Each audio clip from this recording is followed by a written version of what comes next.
بعد از 3 روز انزوا 6 فضانورد از این ایستگاه کیهانیشان به جامعه محافظتی بیرون آمدند. آنها در تنوره رمان در اسرائیل که مانند سطح مریخ است زندگی در بیابان سرخ را تجربه کردند.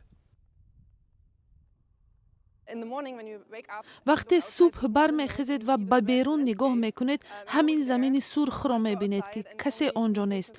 بیرون هم رفته نمیتوانید. آنگاه شما خود را تنها و بسیار دور از زمین احساس میکنید. وقتی از ایستگاه بیرون میآید صدای نفسگیری مکالمه را میشنوید. فکر میکنید که واقعی است.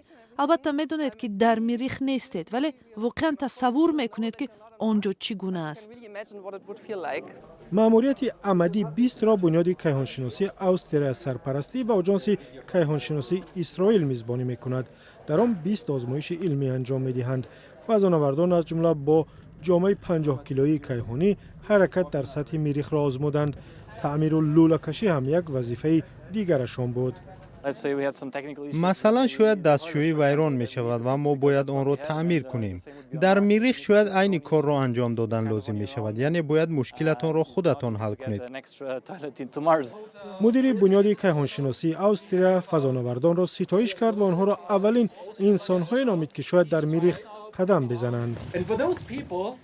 برای این افراد همین بنای پشت سر من مرکبترین و نوترین ایستگاه آزمایشی در مریخ در سیاره ما است و اولین قدم آنها به کشتی کیهانی خواهد بود که شاید عازم مریخ شود. و این مأموریت به گفته او سفر به کره مریخ را نظر به هر وقت دیگر نزدیکتر آورده است.